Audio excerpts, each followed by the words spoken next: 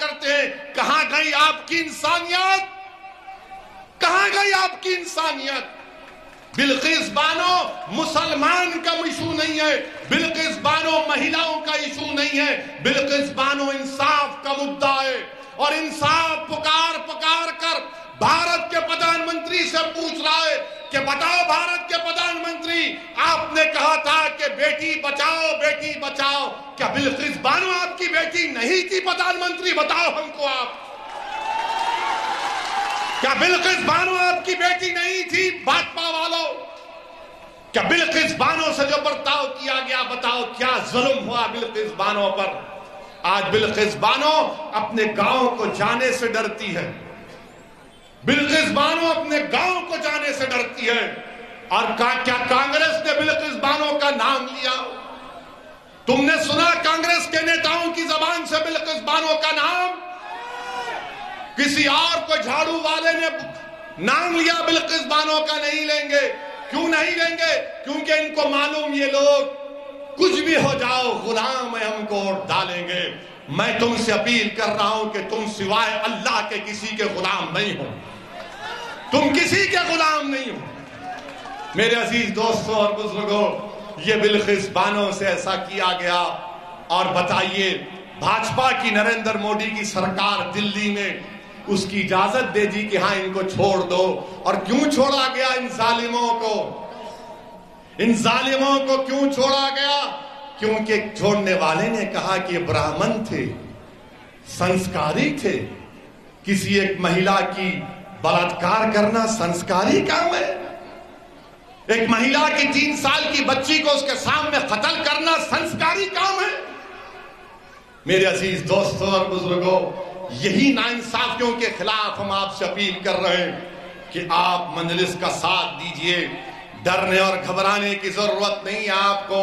انشاءاللہ تعالی ہم اور آپ مل کر یہ تمام ناانصافیوں کے خلاف آواز اٹھاتے آئے ہیں اور لڑائی لڑتے رہیں گے۔ میں آپ کو یاد دلانا چاہ رہا ہوں کہ تم جانتے نوجوانوں، اسماء بنت ابوبکر کون تھی؟ اسماء بنت ابوبکر کون تھی؟ اسماء بنت ابوبکر حضرت صدیق اکبر کی صاحبزادی تھی۔ جب غار سور میں رسول اللہ صلی اللہ علیہ وسلم صدیق اکبر کے ساتھ تھے تو حضرت اسماء بنت ابوبکر گھر سے کھانا پکا کر اتنی اونچی پہاڑی پر روز جا کر کھانا دیتی تھی۔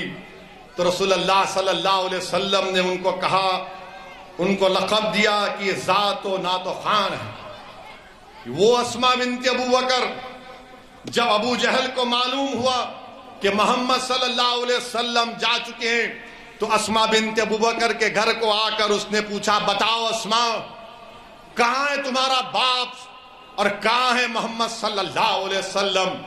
تو حضرت اسماء نے کہا کہ اگر میں جھوٹ بولوں گی تو شریعت بیچ میں آ جاتی ہے، اگر میں سچ بولوں گی تو وفا ختم ہو جائے گی۔ تو حضرت اسماء بنت ابوبکر نے کہا کہ سن ابو جہل، سنو وقت کے ابو جہل سنو۔ حضرت اسماء نے کہا کہ میں جانتی ہوں مگر تجھے نہیں بتاؤں گی۔ تو ابو جہل نے مکے کے بیچ چوراہے پر حضرت اسماء بنت ابوبکر کو منہ پر تماچا رسید کیا۔ حضرت اسماء بنت ابوبکر کے کان میں بالی تھی، کان کٹ گیا، خون نکلنا شروع ہوا، مگر وہ پھر اس دن اپنے کان کو کپڑا لگا کر جب غار سور میں اپنے والد اور رسول اللہ صلی اللہ علیہ وسلم کو انہوں نے کھانا دیا تو صدیق اکبر نے اپنی بیٹی سے پوچھا کہ بیٹی یہ کپڑا ہٹاؤ، تم نے کپڑا اپنے منہ پر کیوں لگا لیا؟ تو حضرت اسماء نے کچھ نہیں کہا۔ جب والد نے سار کیا تو انہیں کہا کہ ابا جان، ابو جہل گھر کو آیا تھا اور پوچھا کہ بتاؤ محمد صلی اللہ علیہ وسلم کہاں ہیں؟ تو اس نے مکے کے بھرے چوراہے پر مجھے تماچا رسید کیا اور میرا کان کٹ گیا۔ تو آپ اندازہ لگائیے صدیق اکبر کی آنکھ میں آنسو آ گئے۔ اللہ کے رسول صلی اللہ علیہ وسلم نے اپنے ہاتھ اللہ کی بارگاہ میں اٹھا کر دعا کی کہ اللہ میں صدیق اکبر سے راضی ہوں، اس کے خاندان سے راضی ہوں، تو بھی راضی ہو جا صدیق اکبر سے۔ تو مسلمانوں، تاریخ کا مطالعہ کرو۔ میں اس لیے کہہ رہا ہوں کہ تم اپنے حوصلوں کو بلند رکھو۔ یہی صدیق اکبر کی بیٹی حضرت اسماء بنت ابوبکر، ان کے بیٹے عبداللہ ابن زبیر جو امام حسین کی شہادت کے بعد امام حسین کے پرچم کو اٹھایا، تو جب حجاج مکے پر حملہ کرنے آیا تو انہوں نے اپنی ماں جو 100 سال کی ہو گئی تھی اسماء بنت ابوبکر سے کہا کہ اماں جان اب میں جا رہا ہوں حجاج سے مقابلہ کرنے کے لیے، مگر لوگ کہتے ہیں حجاج بڑا ظالم ہے، وہ لوگوں کی چمڑی اتار دیتا ہے۔ تو اس غیور ماں نے کہا کہ سنو عبداللہ، جب بکری کو کاٹا جاتا ہے یا بکرے کو کاٹا جاتا ہے تو کاٹتے وقت تکلیف ہوتی، اس کے بعد کچھ نہیں ہوتا۔ پھر ماں نے اپنے بیٹے سے پوچھا کیا تم حق پر ہو؟ تو بیٹے نے کہا ہاں ماں میں حق پر ہوں. تو ماں نے کہا جا میرے بیٹے اپنی جان کو محمد صلی اللہ علیہ وسلم کے دین پر قربان کر دو. اور جب وہ شہید ہو گئے تو حجاج نے عبداللہ ابن زبیر کی لاش کو مکے میں لگا دیا. تو عبداللہ ابن عمر جب لاش کے پاس سے گئے تو کہا کہ 14 دن سے لاش لٹکی ہوئی ہے مگر اس سے خوشبو آ رہی ہے. تو کسی نے پکار کر کہا کہ جب عبداللہ ابن زبیر پیدا ہوئے تھے تو محمد صلی اللہ علیہ وسلم نے اپنی زبان مبارک سے کھجور کو چبا کر پہلی غذا اگر عبداللہ ابن زبیر کے جسم میں ڈالی تو رسول اللہ صلی اللہ علیہ وسلم نے اپنا لعاب دہن سے چبا ہوا کھجور ڈالا. تو لوگوں نے کہا کہ جس کے جسم میں محمد صلی اللہ علیہ وسلم کا لعاب دہن چلا گیا اس کے جسم سے کبھی بدبو نہیں آ سکتی. تو مسلمانوں حوصلوں کو بلند رکھو. یہ دنیا ختم ہونے والی ہے مگر یاد رکھو دنیا یاد رکھے گی عبداللہ ابن زبیر کو. دنیا یاد رکھے گی صبح قیامت تک امام حسین کو. دنیا یاد رکھے گی حضرت زینب کو. وقت کے یزیدوں کو وقت کے ابو جہلوں کو دنیا صف ہستی سے مٹا دے گی. تم پر امید ہو کہ انشاءاللہ تعالی حق کامیاب ہوگا. میری آپ سے گزارش ہے کہ مجلس کے لیے کام کریے. ہماری کوشش میں ہمارا ساتھ دیجئے. انشاءاللہ پھر آؤں گا گومتی پور کو اور آپ کے گلی کوچوں میں آؤں گا, آپ کے گھر میں آؤں گا. کیونکہ یاد رکھو گومتی پور کی جنتا وہ گھر میرا بھی ہے, اس گھر پر میرا بھی حق ہے. وہ میرے بھائی کا گھر ہے, وہ میری ماں کا گھر ہے, وہ میرے بیٹے کا گھر ہے اور میرا حق بنتا کہ میں تمہارے گھر میں آؤں گا اور بیٹھوں گا. السلام علیکم ورحمۃ اللہ وبرکاتہ.